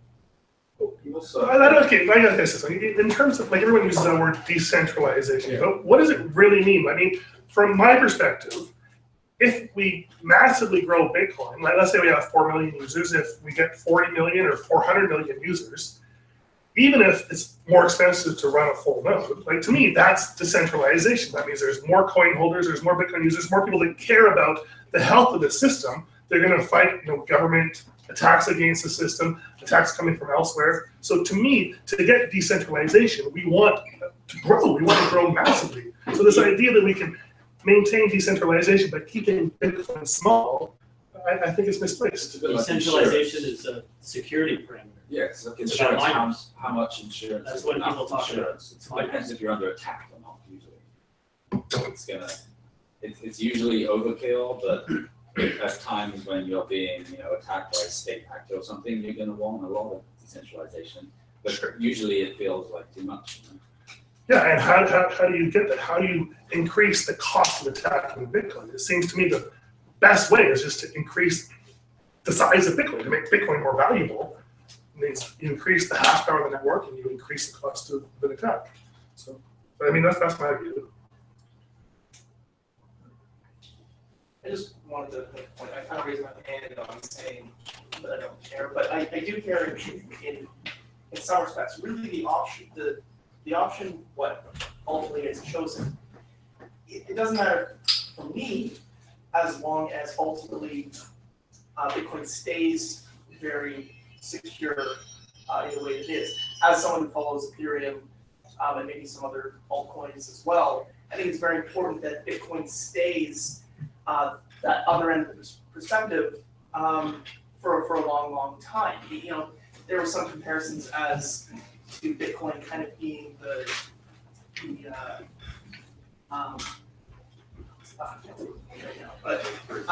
but basically just sort of the real hard value storage that people can kind of go to between sort of not lesser currencies, but different styles of value transfer.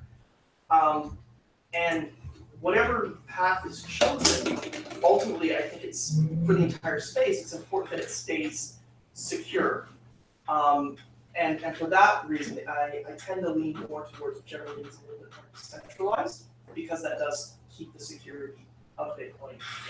And in your opinion, what it drives decentralization is it more important to have a bigger network, a bigger, more valuable network with more hash power securing it, or is it more important for the cost of running a full node to be cheaper so that Bitcoin is more nimble? I think it's a little bit of both. There has to be some way for it to be high network propagation, so it has to be a little bit cheaper. But also, it does need to, hash power is important, but I think, Bitcoin can't really avoid the ASIC boost as some other cryptocurrencies manage to have avoided. I think ultimately, though, it has more to do with the amount of users mining and a less centralization of mining itself.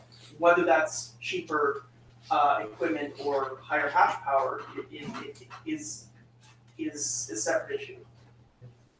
Like, it has more to do with just more people being able to mine. A question about Bitcoin Unlimited.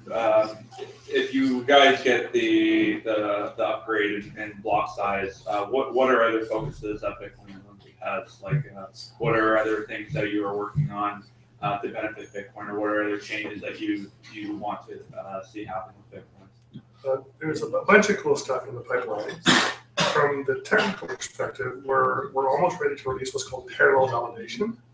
So that'll give nodes the ability to verify multiple blocks or multiple transactions at the same time. So basically turn Bitcoin into a multi-threaded process. Like, a lot of people don't realize this, but when a node receives a block, it basically shuts down. It no longer accepts incoming transactions or relays them until it's chunked through that whole block. That causes some problems, some incentive challenges around large blocks. So what we've done is we've made Bitcoin Unlimited multi-threaded, so that even when we're receiving a block, we can still receive transactions, relay them, and the nodes don't go dead. So there was this concern. It was like 6 months ago, someone mined like this block that had like a 1 megabyte transaction that took like a minute to verify or something. But because Bitcoin Core is single-threaded, those nodes basically shut down for that minute while they were verifying it. They didn't do anything else. Like, relaying transactions on the network just stopped. With parallel validation, if you get like a huge, slow to validate block like that, the network will still be active. So that's one of the technical things coming in the pipeline. Taylor was saying how it's important to be scientific and scale Bitcoin in a responsible, science-driven manner. So right now, Bitcoin Unlimited has something called the No Limit Test Network. So it's a test network like Bitcoin Core's test network, but there's no block size limit. So we use that to propagate 20 megabyte blocks, 50 megabyte blocks, just to check that our code will work with these larger block sizes should we get them. So right now that's a small initiative, but we're in talks with various universities and various different companies to create a global big block test network. So the idea would be to always be running this test network at 10 or 100 times the current throughput of the Bitcoin network. So we're monitoring block propagation, orphan rates, CPU time, bandwidth, and all these kind of things, trying to identify where are the bottlenecks and what breaks once we pump the network up to a high enough limit.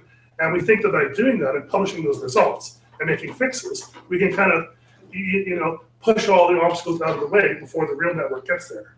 So that's the other exciting thing that I think is coming down the pipeline. Just a quick question about this 21 million number. What happens when we're scaling it and looking at the trajectory of Bitcoin? What happens to the miners when this 21 million gets done? How do we scale that forward? Do we add more Bitcoin? What's the story? Well, it's a really good question, because right now miners mine because they get the block rewards, which are created out of those 21 million. But if you imagine a future where there's no longer block rewards, what's the incentive for miners to mine? Well, the incentive is the transaction fees that they could collect from the people making payments. So in mind then, we want lots of users using lots of Bitcoin transactions to keep, so there's a huge pool of people that we can get fees from. My concern with things like Lightning Network and different off-chain solutions is you push all the usage to these other layers, and there's less fees to secure the network, to motivate the miners to mine in the future when the block reward runs out. You're talking a century from now. know. Yeah, we'll all do that. Thoughtful. Is that when it's gonna happen? Like 21 million is gonna be a century from now? Well, we gotta be careful. Space, but- It's a century, in 2140, the block reward will be 0. 2040, the block reward is like, it's like 2% inflation or something.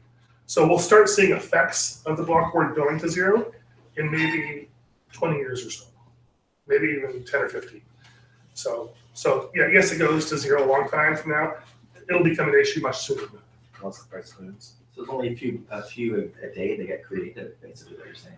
Yeah, so right now there's 12.5 Bitcoins created every 10 minutes.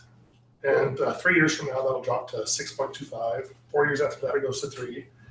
And it just keeps cutting in half. So it doesn't take too many cutting in halves until the reward it's still there, but it's so tiny, it's no longer significant compared to the fees. So then the miners will stop, will have no incentive to mine then. That's Exactly. exactly the concern. So we want the price to go up, and we want to have more users so we can get fees from them. So somehow we need to pay for security in the future. I think the best way to do that is just to massively grow the system. It's kind of an The unprecedented. system is, if you think about it, the system is in a way self-destructive. It's taking time bomb. Yes, and no one knows if it's going to work, right? Like, I like Cameron, not the technical side of it, but I love the ideology behind Bitcoin. But I worry about it growing too fast, and I worry about pushing the small miners and smaller players out of it so quickly that it becomes almost a monopoly on both sides. And then you can set whatever trend, like technically when you're saying you want all these transaction fees, or smaller people to kind of regulate how it works. And then it just, then how does it become any better than any other financial system that's out there right now? The ideology part of it is gone. To me, that's how it feels now. yeah, I mean, like that is a concern that exists with Bitcoin, and I don't think anyone really knows how that's going to play out, especially in the future when the block reward gets small. But to me, growing the system would help that as opposed to hurt that. Like to me, the bigger it gets, the more. You know, right now only 1% of the population knows about Bitcoin, so we can only really get 1% of the population interested or to participate. But as you get bigger, then there's a bigger pool of people you can draw in to help. Right, but as it grows faster like that, you're pushing the smaller people out faster. And then the bigger it gets, you're saying the bigger, you want it to go bigger so that you can fight the powers that want to come and bring it down. But the bigger you get, the more of a spotlight you're putting onto it. Right now, Exactly, yeah. so you're kind of putting a gamble that you're going to build it big enough to be able to fight it. Right. What's the alternative? If the alternative is to keep it small, to me, I'm not saying Bitcoin- small, but I'm saying Bitcoin would die. go, you know, like Taylor was saying, like at a more conservative rate rather than straight away and doing everything. To me, like as somebody that like is just somewhat getting into it, Mhm. it feels, with no other word, it feels greedy. Like it feels like Try to grow so fast. yes, it feels like you're to try to grow too fast. It's a nice idea to want it to spread out to everybody. Like right now, we want everyone to know about it, and it's not that I think everyone in this room would want everyone to know about it, want everyone to eventually use it. But I think they want to do it conservatively so that it continues to work the way that it has always been the way that it's supposed to work, and you know. But is that possible? Like Growing the block size is also increasing the cost that it takes to run a centralized network, because everyone now has to incur all these increased bandwidth costs, all these increased storage costs. Well, don't say everyone, just say, full node operators, because most people can use STB. Right now, only one of every 1,000 users is actually running it. So you're talking about a very small percentage of the Bitcoin users when you say everyone. Okay, true. But I do think those are the users of Bitcoin that enable it to exist. They are the important users of Bitcoin, and really, it should be recommended, I think, if you are receiving Bitcoin transactions, that you should be a full node, and that should be available to you, because that's how you actually have the strongest proof of the system that you're engaged in. So to answer your thing about, you said to keep Bitcoin the same, we should not grow so fast. But then there's also the practical issue, like I showed in my presentation, that we're hitting that limit that Ruth talked about, but that's changing the properties in itself. Like for most of Bitcoin's history, transactions were cheap and they confirmed very quickly. Now transactions are really expensive and they take forever to confirm. So Bitcoin is going to change whether we like it or not. There's nothing we can really do to keep it the same. So we say, okay, we'll just move that limit up so that we can restore lower transaction fees and regular confirmation times and improve the user experience that we all love so much. It got us excited about it. So I see your point, but I think we have to move forward, and I don't know if we can really control that trajectory as much as we think we can. Yeah. So thank you so much, Taylor, Peter. This has been like a great conversation. We've all learned a lot, and we love hearing the opinions of both sides of these arguments, because that's the only way I think Bitcoin really grows, is that we have these discussions. So we really appreciate your time today, and I think everyone here is very thankful as well.